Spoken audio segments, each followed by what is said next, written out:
ఇరాన్తో గత 5 నెలలుగా జరుగుతున్న యుద్ధం కారణంగా అమెరికా ఆయుధ సంపత్తి నిల్వలు ప్రమాదకర స్థాయిలో పడిపోయాయి. శత్రువుల కంటపడకుండా సుదూర లక్ష్యాలను అత్యంత ఖచ్చితత్వంతో ఛేదించే లాంగ్ రేంజ్ ప్రిసిషన్ క్షిపణులు దాదాపుగా ఖాళీ అయ్యే స్థితికి చేరాయని అంతర్జాతీయ మీడియా కథనాలు తెలిపాయి. మరి అమెరికా ఈ కొరతను ఎలా అధిగమించబోతోంది?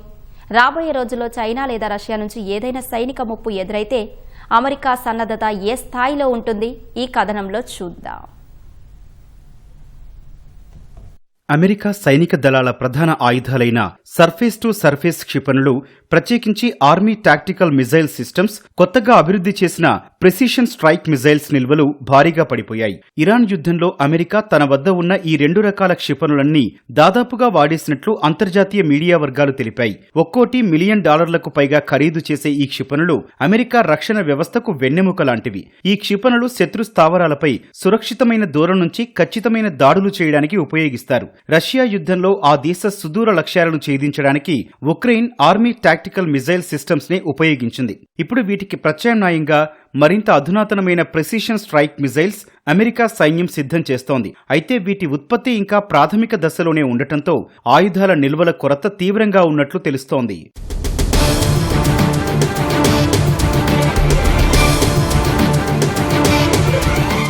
ఈ క్షిపణుల కొరత అమెరికా అధ్యక్షుడు డొనాల్డ్ ట్రంప్నకు కొత్త తలనొప్పులు తెచ్చిపెడుతోంది. ఇరాన్పై భారీ దాడులు చేయాలని భావిస్తే ఇకపై పైలట్లతో కూడిన యుద్ధ విమానాలపైనే ఆధారపడాల్సిన అవసరం రావచ్చు.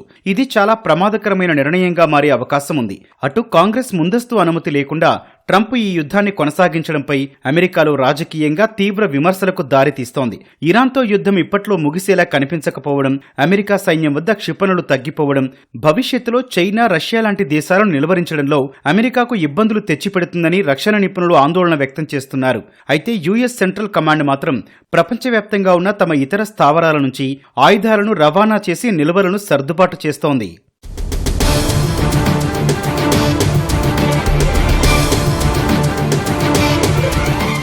ఆయుధాల కొరతపై వస్తున్న వార్తలను అమెరికా అధ్యక్షుడు డొనాల్డ్ ట్రంప్ ఖండించారు. ప్రపంచంలో ఏ దేశం వద్ద లేనంతగా అత్యధిక ఆయుధ నిల్వలు తమ వద్దే ఉన్నాయని వెల్లడించారు. అమెరికా రక్షణ సంస్థలు రికార్డు స్థాయిలో ఆయుధ ఉత్పత్తిని కొనసాగిస్తున్నాయని, మునుపెన్నడూ లేని వేగంతో ఆయుధాలను తయారు చేస్తున్నాయని తెలిపారు. అమెరికా సైన్యం ఎప్పుడైనా, ఎక్కడైనా అధ్యక్షుడి ఆదేశాల మేరకు దాడులు చేయడానికి సంపూర్ణంగా సిద్ధంగా ఉందని పెంటగాన్ వెల్లడించింది. అయితే సుదీర్ఘకాలం సాగేలా కనిపిస్తున్న ఇరాన్ యుద్ధానికి ఈ రికార్డు స్థాయి ఉత్పత్తి కూడా సరిపోకపోవచ్చని రక్షణ రంగ విశ్లేషకులు అంచనా వేస్తున్నారు.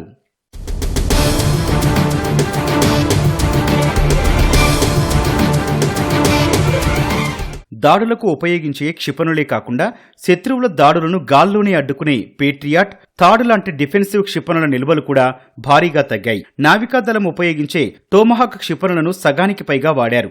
ఈ పరిస్థితిని చక్కదిద్దేందుకు లాక్హీడ్ మార్టిన్, రేథియాన్ లాంటి రక్షణ రంగ దిగ్గజ సంస్థలతో ఒప్పందాలు కుదుర్చుకుని ఉత్పత్తి వేగవంతం చేస్తున్నారు. అత్యాధునిక సాంకేతికత, అపారమైన ఆయుధ సంపద ఉన్నప్పటికీ సుదీర్ఘమైన యుద్ధాలు అమెరికాను సైతం ఎలా అలసిపోయేలా చేస్తాయో ఈ పరిణామాలు స్పష్టం చేస్తున్నాయి.